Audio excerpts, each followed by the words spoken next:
Welcome back to the Mount Pleasant Dynasty. Today we're on the road once more, the second game of our 5-game road trip as we're in Greenville, North Carolina to take on East Carolina. Last week we played in Clemson and lost 52-10, but we cannot dwell on that loss. We have to get back. This is a very winnable game and we have to stay focused and play our best football possible if we're going to beat East Carolina today at home. Quarterback Philip Nelson struggled last week, 10 for 28, but did have 2 touchdowns, both going to star wide receiver Zay Jones. They'll start out in a 3-wide set from the shotgun on 2nd down and 9. Throw across the middle, it's Stephen Baggett, a very talented tight end that we're going to have to do a good job of shutting down, as here's a stop. It is Vinny Hudson, the backup defensive tackle. That's only our 4th forced punt on the season. We'll start off this drive with Ronaldo McCall. He makes a spin move and is 8 yards on the pitch. 3rd down and 1. Here's Elton Huff up the middle. He fights his way forward for 4 yards and the first. Spreading the field with 4 wide, Ricky Barrett split out. It's Allen Harrison, our leading receiver, with a 12-yard reception and another first down. This first drive, our offense is looking pretty good, as now it's Gerard Buchanan. He's turned out to be one of the more sure-handed receivers on this team, as he's got 11 yards on the in route. Now it's Booker Collier, and the senior running back picks up a first. Our offense is looking very good on this first drive. 2nd down and 8 across the middle for Damian Ransom, and the redshirt freshman has it for 14 yards.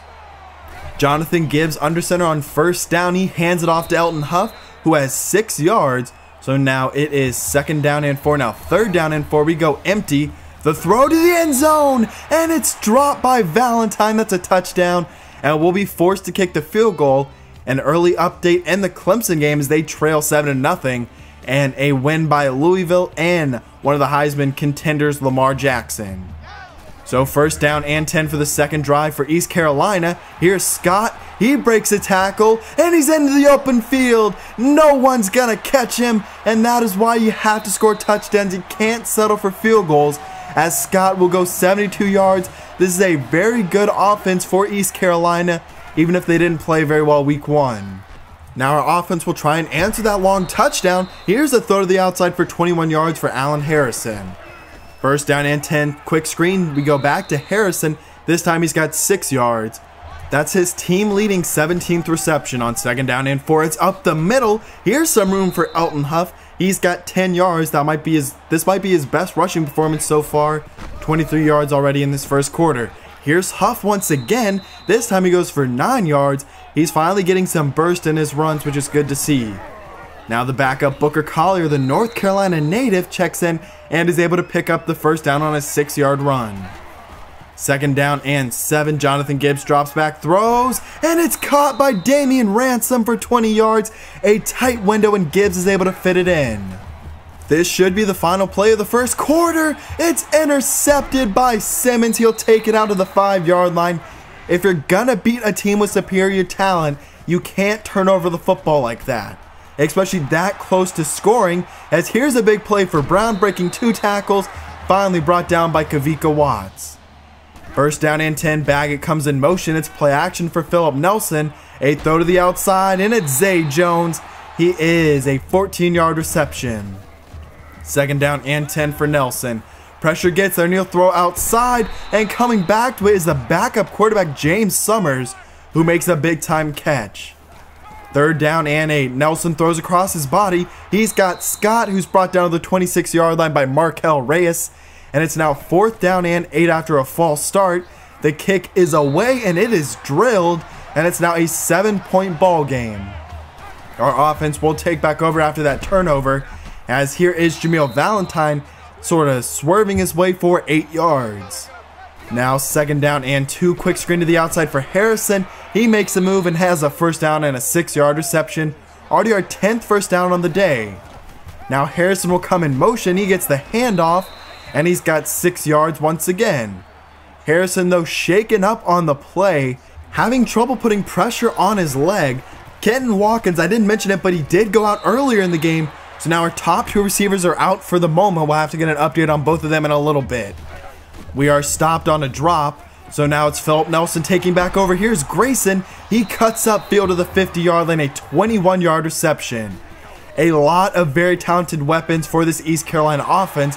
Here's another one of them. It's Baggett once again. He's to the 27-yard line, a gain of 18.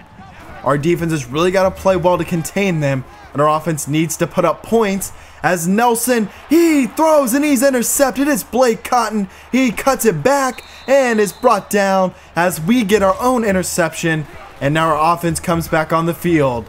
It's Elton Huff up the middle, and he is brought down by his face mask. He is not happy, and he does get the call, so tack on 15 yards at the end of the run.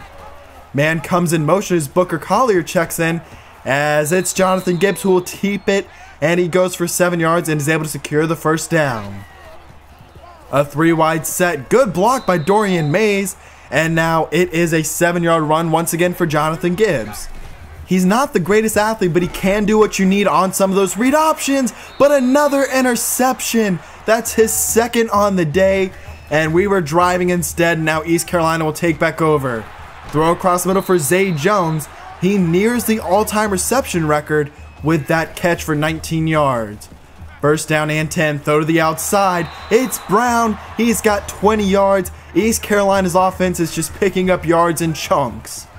Philip Nelson will dump it down this time. Great blocking on the edge, and it is a first down. Our defense is not able to get off blocks very well. That's definitely something I've noticed in these first few games. Now nearly brought down, breaking a tackle. Watts gets him, and he scores. An awful play by our defense. Philip Nelson escapes, and it's now a 14-point ball game. Here's DeMarcus May back to return the kick. He will take it and cut outside. He makes a little stutter step. He is to the 50 and out of bounds inside of East Carolina territory. Great field position for our offense. A dump down across the middle for Elton Huff. A minute to go in this first half. It's now 3rd down and 2. We're going to go back to the ground game. Here's Huff. He cuts up the middle for 7 yards, and the drive stays alive. Trips to the right on first down. A quick throw to the outside for Damian Ransom, as he's not able to get out of bounds. So now 2nd down and 4. Under 30 seconds left in the first half, and the connection with Gerard Buchanan for his first career touchdown. Our tallest wide receiver, the redshirt sophomore from Columbia, is able to get us back into this ball game. And now in the next play, it's intercepted by Leroy Red. So we have the ball at the 40-yard line with only 14 seconds left. We'll go 5 wide, dump it down to Jameel Valentine. He's to the 45-yard line, a 15-yard catch. We'll use our first timeout. 10 seconds left. Gibbs drops back, throws outside once more. It's Valentine. He's to the 30-yard line as we're now in field goal range. Here's the kick from Nate Perry, and he sneaks it in, and we'll be able to go into halftime with a 4-point deficit. A great end of the half. Look how close that kick was, and we go into halftime 17-13. That was about as good of an end of the half as you could possibly hope for if you're Mount Pleasant, and hopefully can continue that in the second half. We'll start off with a football to open up this second half. Here's Booker Collier up the middle. He has some room to run and has 11 yards. It's now 3rd down and inches. We go 3 wide. Booker Collier stays in the game. He's got the carry and he goes for 9 yards. So 2nd down and 12. 3 wide set still from the shotgun. Quick throw to the outside for Barrett. He's got 4 yards. It's 3rd down and long. A 4 wide set on 3rd down and 8. Throw to the outside for Ransom. He makes a nice spin move, and he's got 17 yards. We're going to need some of our other receivers to step up today, as it has officially been ruled that Harrison and Kenton Watkins are out for the game. But look at this catch by Ronaldo McCall. A great break. Got open, has to go back for it with one hand, and is able to secure the catch. Now it's Jonathan Gibbs who will cut it back. He's got 6 yards. That's a big loss. Our number 1 and 2 receivers are out. So now it's Booker Collier who goes up the middle, and it's now goal to go after a 5-yard run. We need to punch this in. We can't settle for a field goal, as it's Collier punching it in. He's got it. His first career touchdown will give us a lead, one of the few leads we've had as a team so far. You can see the comparison. We've really played as a whole a lot better in terms of offense than East Carolina. A lot more plays, a lot more yards, and first downs. Now a dump down goes to Baggett. He has the first down, although East Carolina has really not needed that many plays. They pick up a lot of their yards in chunks so far today. As here's another chunk play. It is Brown across the middle for 16 yards. Now first down and 10. A dump down to Baggett. He cuts towards the middle of the field. We've really had a lot of trouble tackling as a team as well. We have to work on that as we move forward. We can't allow big plays after the catch. A throw outside for Brown, and a push out of bounds from Markel Reyes. Lucky he was not able to stay in. Now a handoff goes to Darrell Scott, and the former Tennessee Volunteer punches it in. A 9-yard rushing touchdown that gives East Carolina their lead back. 3 wide set on third down and 9. Throw, and it's a drop. Valentine, his second on the day. And we might have to consider some changes in wide receiver after a bunch of drops by different receivers so far today. Now it's Anthony Scott for 14 yards and a first down. Great field position for East Carolina. Nelson keeps it on the read option, and he spins forward to the 20-yard line. Now third down and 4. Dropping back is Nelson. He's got his trusty receiver Zay Jones. He's got it goal to go. The wide receiver comes in motion. Give goes to Scott. He stretches it to the outside. Simmons gets there just a little too late. And East Carolina now has a 2-score lead just like that. A split back set on third down and 4. Throw to Gerard Buchanan, and this time the first down catch is completed. Buchanan playing very well so far today. And now a dump down goes to Damian Ransom, and he's another guy who's really impressed me with a 9-yard reception. He's a redshirt freshman, and Buchanan's a redshirt sophomore. Now the triple option for Gibbs, and he will not pitch it, just wanted to pick up a first down. We're putting together a nice drive as the dump down to the outside for Ransom, and he steps out of bounds, so only a 4-yard gain. We go trips to the right on third down and 8, dump down to Ransom. He's got it, and he's at the 40-yard line, so fourth down and 3. Our offense will stay on the field. Throw! A wide open Mays is missed. Air mailing the throw is Jonathan Gibbs. The good comes with the bad when it comes to him. And now East Carolina to the outside for Brown. He is hammered, but he picks up a big gain. 3.5 minutes left for Philip Nelson in East Carolina. A dump down to Scott. He trucks a defender, and now inside of field goal range. First down and 10. Quick screen to the outside for Grayson. He's inside of the 10-yard line and is down after 12 yards. It's second down and 4. Nelson keeps it, cuts upfield into the end zone, and it's now a 3-score lead under 3 minutes left in this game.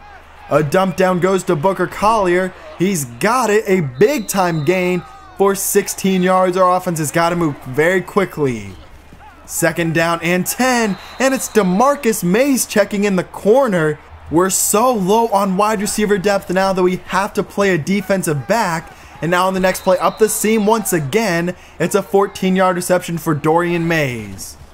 Lamont Dowdle, another cornerback, checks in as we'll dump it down to Booker Collier, who is down and hurt on the play.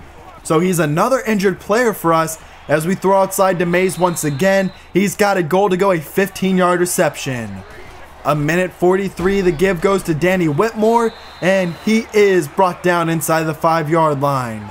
We'll get an update after the game on all of these injuries as it's Danny Whitmore, the sophomore, up the middle for the touchdown.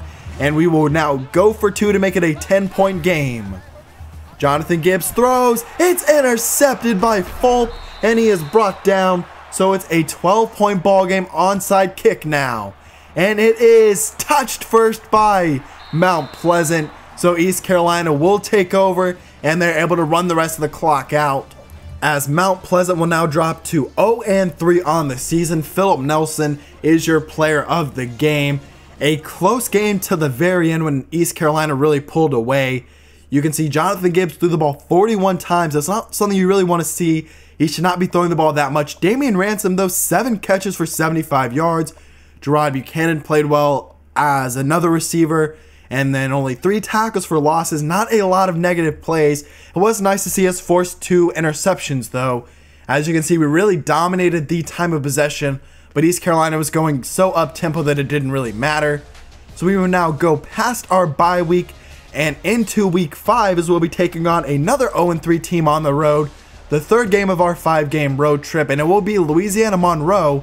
This is one of the more winnable games on our schedule. It will be tough on the road. I think this is a team that we really match up well against. Their defense is not very good, and their quarterback will not be playing in this game. As you can see, so far this year, they lost in overtime to UNLV and lost to Utah and Oklahoma State, so 2 not bad losses. A new look at the top 25 and the top 10. Clemson did end up losing to Miami, so that was a big time loss. As you can see, Garrett Smith, the starting quarterback for Louisiana Monroe, will not be playing. He has a broken tailbone. In his place is Will Collins, a redshirt freshman, and he has really struggled so far this season. And we have an update. Booker Collier, a strained back.